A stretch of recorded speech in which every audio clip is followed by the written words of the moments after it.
Welcome back to the channel friends. मैंने जब से अपनी यूट्यूब की वीडियोस बनाना स्टार्ट की हैं, ऑलमोस्ट 5-6 साल हो गए हैं इस चीज़ को। तो उस वक्त से लेकर अब तक मैं बहुत सारे लोगों से मिल चुका हूँ। आप यू कैन इमेजिन कि जब 1 लाख सब्सक्राइबर्स होते हैं and you upload almost 1200 videos, जो लॉन्ग फॉर्म वीडियोस हैं वो आपने अपलोड की होती हैं, तो आपको कोई ना कोई आपको फीडबैक भी दे रहा होता है। तो गुड थिंग इज़ दैट जब मैं इस तरह की वीडियोस बनाता हूँ तो मुझको काफ़ी ज़्यादा फीडबैक्स मिलती हैं।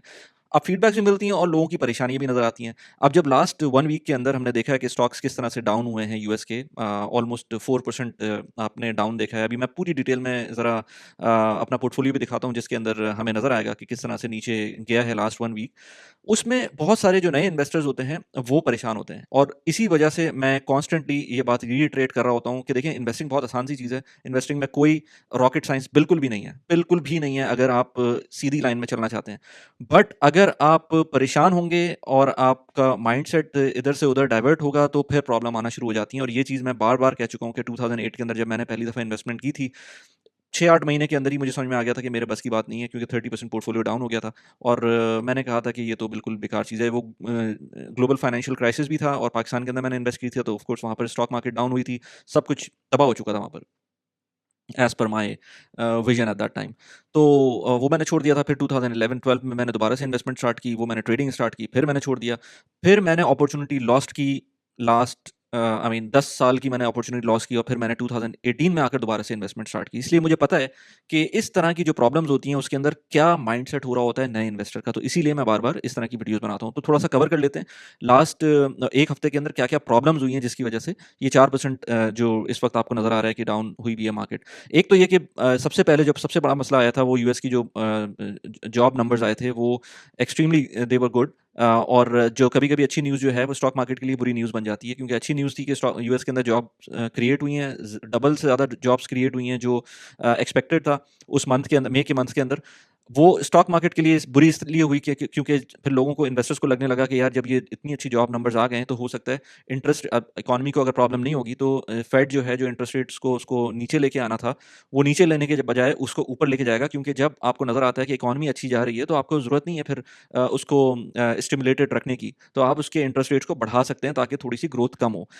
ना सिर्फ जॉब नंबर्स कम ज़्यादा अच्छे आए थे, एट द सेम टाइम बुरी दूसरी न्यूज़ ये आई कि अभी recently high inflation CPI data आया, तो इन्फ्लेशन बहुत ज़्यादा ऊपर नज़र आ रही है, एंड अनएक्सपेक्टेडली थोड़ी सी ऊपर नज़र आ रही है यूएस की। सो वो एक और अलग ट्रिगर पॉइंट था कि आपकी इन्फ्लेशन ऊपर जा रही है, तो ज़ाहिर सी बात है, फिर जब इन्फ्लेशन ऊपर जाती है तो जो जो जो भी स्टेट बैंक होता है या फेडरल रिजर्व होता है, चाहे किसी भी मुल्क का हो, तो वो उसके पास एक बहुत ज़बरदस्त टूल होता है इंटरेस्ट रेट्स का, कि वो इंटरेस्ट रेट्स को बढ़ा सकता है या कम कर सकता है। अब जब आपकी इन्फ्लेशन ऊपर जा रही है, तो इंटरेस्ट रेट्स को आपको बढ़ाना होगा ताकि आप आराम से अपनी इन्फ्लेशन को नीचे कर सकें। Again, this is a macro economy की जो बातें हैं, ये मैं करता रहता हूँ वैसे तो अपने चैनल के ऊपर, बट अगर इस वीडियो का ये स्कोप नहीं है, मैं इसलिए उसको डिटेल में नहीं बात करूँगा।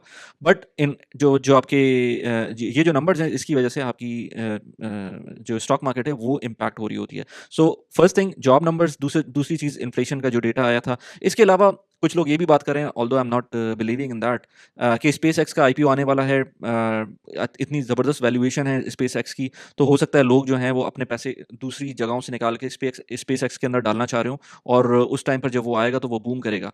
देखें, आईपीओ जब भी आते हैं, मैंने इस पे पहले ही बात की भी है कि आईपीओ जब भी आते हैं, ये वॉरेन बफे ने कहा था कि इट्स आईपीओ का मतलब वैसे तो इनिशियल पब्लिक ऑफरिंग होता है, बट वॉरेन बफे ने कहा था कि इट्स प्रोबेबली ओवर प्राइस्ड। उसके हिसाब से आईपीओ के अंदर जाना इतना कोई अकलमंदी का काम नहीं है, और उसके बहुत सारे रीज़न है। मैंने अगेन इसके ऊपर अलग से वीडियो बन सकती है कि आईपीओ में मैं खुद क्यों नहीं इन्वेस्ट करता हूँ। मैंने किया है इन्वेस्ट, जस्ट टू टेस्ट।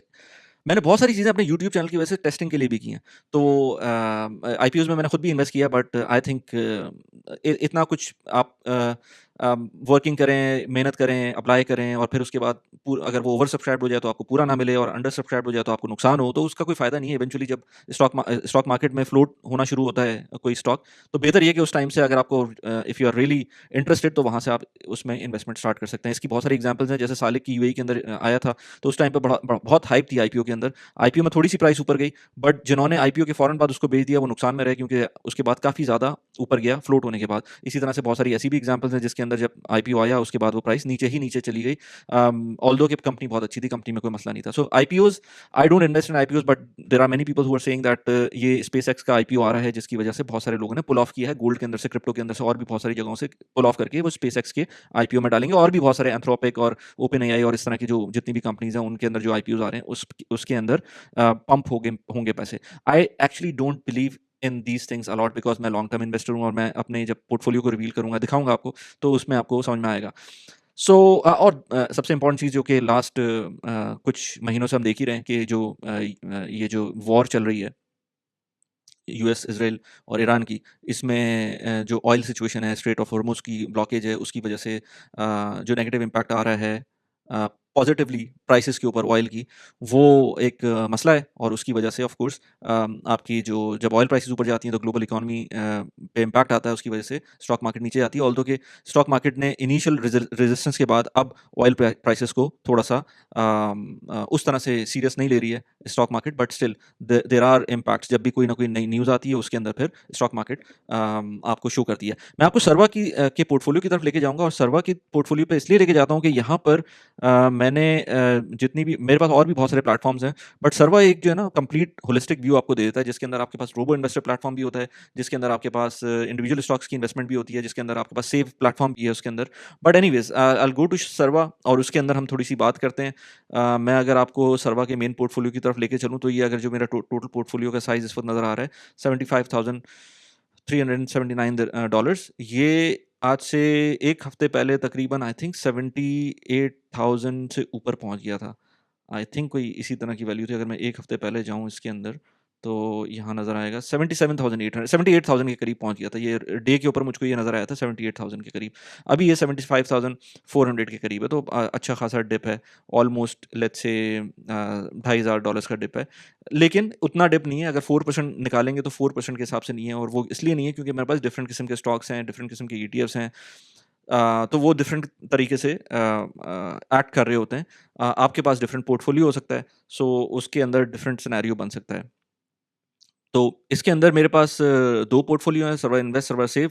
इसके ऊपर मैं मल्टीपल वीडियोज़ बना चुका हूँ।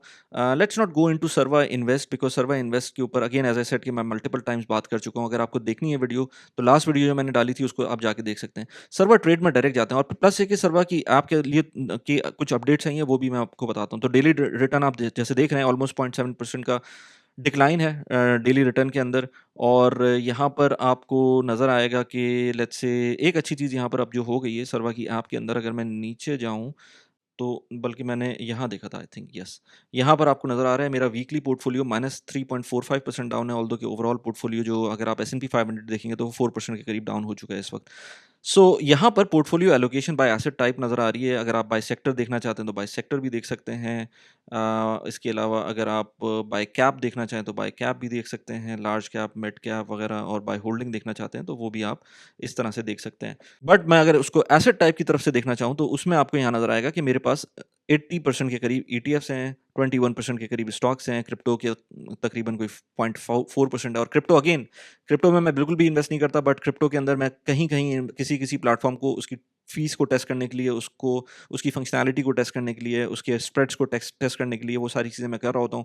मैं मल्टीपल जैसे आपको पता है कि वीडियोज़ बना रहा होता हूँ, सर्वा, बराका, अमाना, इंटरैक्टिव ब्रोकर, या let's say what else like property की जो प्रिप्को ब्लॉग्स, स्टेक, स्मार्ट क्राउड, इन सारे प्लेटफॉर्म्स के ऊपर जो वीडियोज़ बनाता हूँ तो मैं उनके अंदर खुद इन्वेस्ट करता हूँ और खुद उनके अंदर टेस्टिंग कर रहा होता हूँ। सो इसके अंदर भी क्रिप्टो के अंदर मैंने टेस्टिंग की थी। क्रिप्टो की सिर्फ टेस्टिंग की चीज़ें हैं, मैं उसमें खुद इन्वेस्ट नहीं करता। इसके अलावा कैश पोजीशंस हैं। अब यहाँ पर जो ईटीएफ पोर्टफोलियो है इसके अंदर आप देख सकते हैं कि वीओओ, वीटीआई, वीटी और जीएलडी। अच्छा, गोल्ड के ऊपर भी बात करते हैं अभी। इसी तरह से स्टॉक्स के अंदर देख लें। No investment advice by the way in this video, it's all just for educational purpose. Unilever, Microsoft, Apple, Realty Income, वो जो है उसका टिकर सिंबल वॉलमार्ट, इस तरह की स्टॉक्स मेरे पास हैं। लेकिन असल में जो पोर्टफोलियो का स्प्लिट है वो उसमें ज़्यादा पोर्शन ईटीएफ्स का मौजूद है। अच्छा, यही पोर्शन अगर ये तो आप सर्वा देख रहे हैं ना, इस तरह की और जितनी भी ऐप्स हैं या प्लेटफॉर्म्स हैं उनके अंदर जब भी मैं इन्वेस्ट करता हूँ तो मेरा ज़्यादातर जो इन्वेस्टमेंट्स होती हैं वो ईटीएफ्स के अंदर होती हैं, rather than going into individual stocks. Individual stocks को जो मैं कुछ चीज़ें समझ रहा होता हूँ, देख रहा होता हूँ अपने पॉइंट ऑफ व्यू से, तो उसके अंदर मैं इन्वेस्ट करता हूँ। तो ओवरऑल अगर मेरा यूएस का पोर्टफोलियो आप देखेंगे, तो उसके अंदर आपको 80% इसी तरह से मिलेगा कि आपको ईटीएफ्स मिलेंगे। अच्छा, अब इसके अंदर मैं अगर चला जाऊँ पीछे, लेट्स से वीओओ जो कि एस&पी 500 का टॉप 500 कंपनीज़ का जो ईटीएफ है। ईटीएफ अगर आपको नहीं पता तो ईटीएफ बेसिकली एक कॉम्बिनेशन होता है मल्टीपल स्टॉक्स का।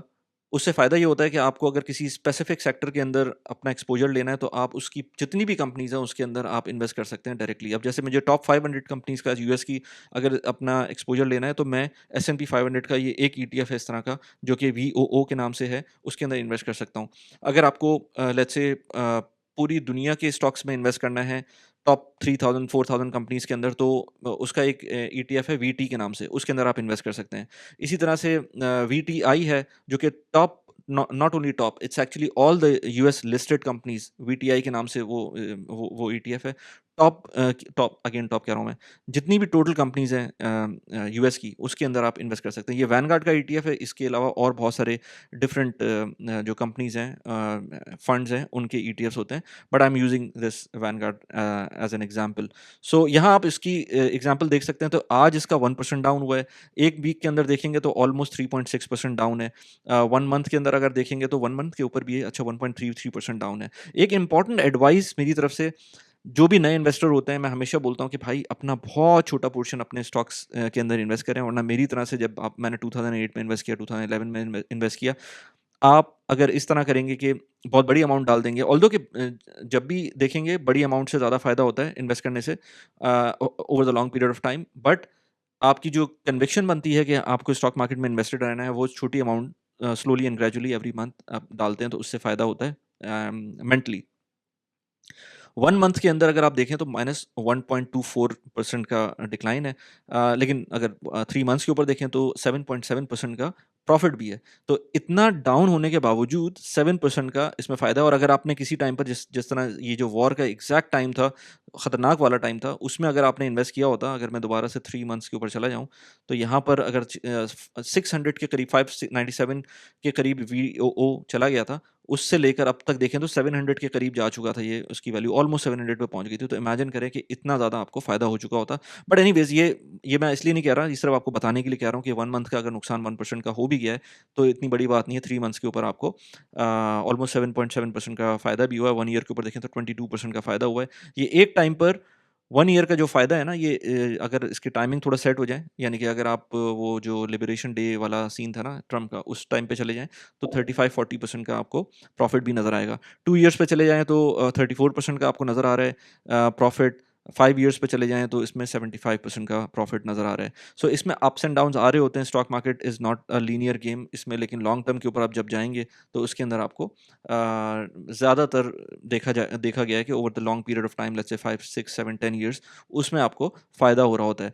नॉट ओनली दैट, इसके अंदर आपको लेट्स से ट्रांज़ैक्शंस में जाएँ तो यहाँ पर आपको डिविडेंड्स भी मिल रहे होते हैं। तो इवन दो कि ये एक ईटीएफ है, इवन दो उसके अंदर आपको डिविडेंड्स भी मिल रहे होते हैं डिफरेंट टाइमिंग्स के ऊपर। So after of course after deduction of taxes, but you are liable to pay taxes, and then उसके बाद आपको इसके अंदर जो सर्वर के थ्रू आपको जो डिविडेंड्स मिलेंगे, उस पर टैक्स ऑलरेडी कट चुका होता है। अच्छा, अब आते हैं गोल्ड के ऊपर, क्योंकि गोल्ड जो है ना एक बहुत ही इंटरेस्टिंग टॉपिक है। जब वॉर स्टार्ट हुई थी, एटलीस्ट मेरे 2 या 3 जानने वालों में से, पहले तो किसी ने नहीं बताया था। पहले तो मेरे एक दोस्त थे, सिर्फ़ उन्होंने मुझे बताया था कि यार मैंने गोल्ड में इन्वेस्ट कर दिया है। मैंने कहा यार आप भी अजीब चीज़ हैं। वैसे तो आप मुझसे हर चीज़ पूछ रहे होते हैं, बट अभी आपने इन्वेस्टमेंट के टाइम पर 4 लाख दिरहम का उन्होंने 3-4 लाख दिरहम का उन्होंने गोल्ड में डायरेक्ट इन्वेस्ट कर दिया था। गोल्ड सूख जाकर डायरेक्ट लिया था। वॉर के पीक के ऊपर। उस वक़्त गोल्ड जिस वक़्त वॉर स्टार्ट हुई थी उससे अगले दिन लिया था, और उस वक़्त गोल्ड टॉप के ऊपर था। उस वक़्त लोगों की वही थी एप्रीहेंशन थी ग्लोबल इकोनॉमी को लेकर, स्टॉक्स को लेकर, ना सिर्फ़ स्टॉक्स को, प्रॉपर्टी को लेकर और हर चीज़ को लेकर, तो उन्होंने गोल्ड में इन्वेस्ट कर दिया। अब गोल्ड को अगर देखें 3 मंथ्स के अंदर, तो कहाँ पहुँचा? 21% का इस वक़्त डिक्लाइन है गोल्ड के अंदर। अगर मैं इनफैक्ट इसको देखूँ तो यहाँ पर 468 नज़र आ रहा है मुझको। और यहाँ पर इस वक़्त या ऑलमोस्ट 21-22% का डिक्लाइन है 3 मंथ्स के ऊपर। सो क्या फ़ायदा हुआ इस तरह की गैम्बलिंग करने का? देखिए, गोल्ड हो जाए, स्टॉक्स हो जाएँ, क्रिप्टो हो जाए, क्रिप्टो तो एक बहुत ही डिफरेंट चीज़ है। क्रिप्टो हो जाए, इवन प्रॉपर्टीज़ हो जाएँ, अगर आपने शॉर्ट टर्म माइंडसेट के ऊपर किसी भी चीज़ को पे इन्वेस्ट किया है तो वो गैम्बलिंग में आता है। मेरे हिसाब से वो कोई इन्वेस्टमेंट नहीं है। अगर आपने लॉन्ग टर्म के लिए गोल्ड लिया है, ठीक है, आपने 10 साल के लिए गोल्ड ले लिया कि यार ठीक है, अच्छा रेट मिल रहा है, मैं भी ले लेता हूँ, इट्स फाइन। बट अगर आपने ये सोच के लिया है कि यार महीने बाद जो है ना, ये अभी इतना कम हो गया, महीने बाद अभी मुझसे कितने लोग पूछते हैं कि गोल्ड की आपके बारे में क्या ख्याल है? गोल्ड हम ले सकते हैं कि नहीं? मैं कहता हूँ मैं क्या बता सकता हूँ?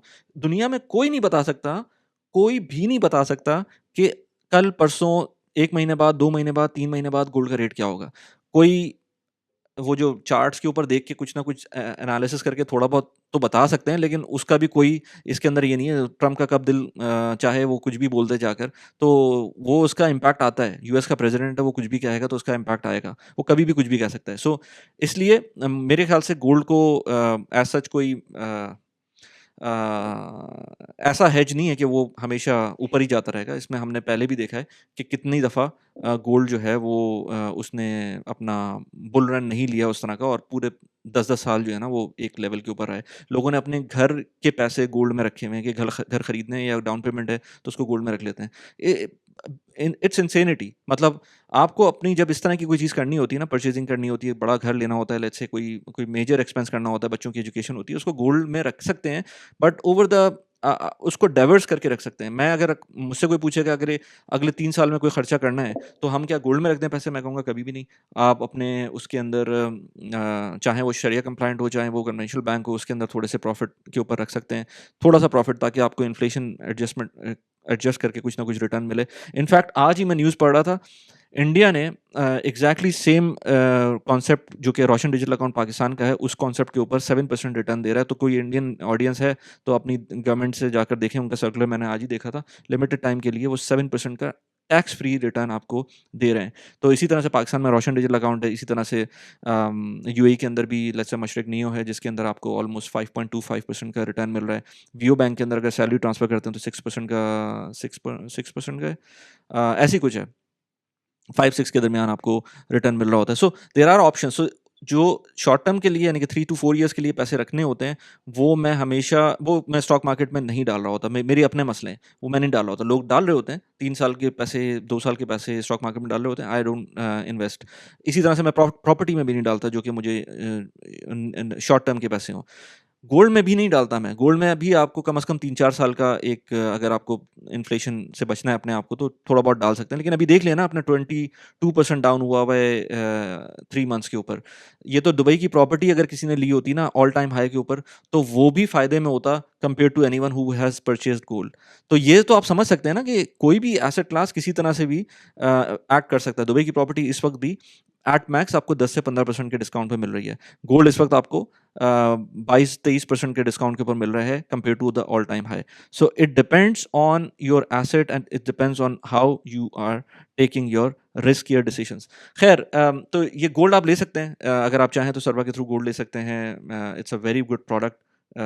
इसके लिए, इसके अलावा आप जैसे मैंने यूनिलीवर लिया था, मेरे अच्छा ये ऊपर चला गया।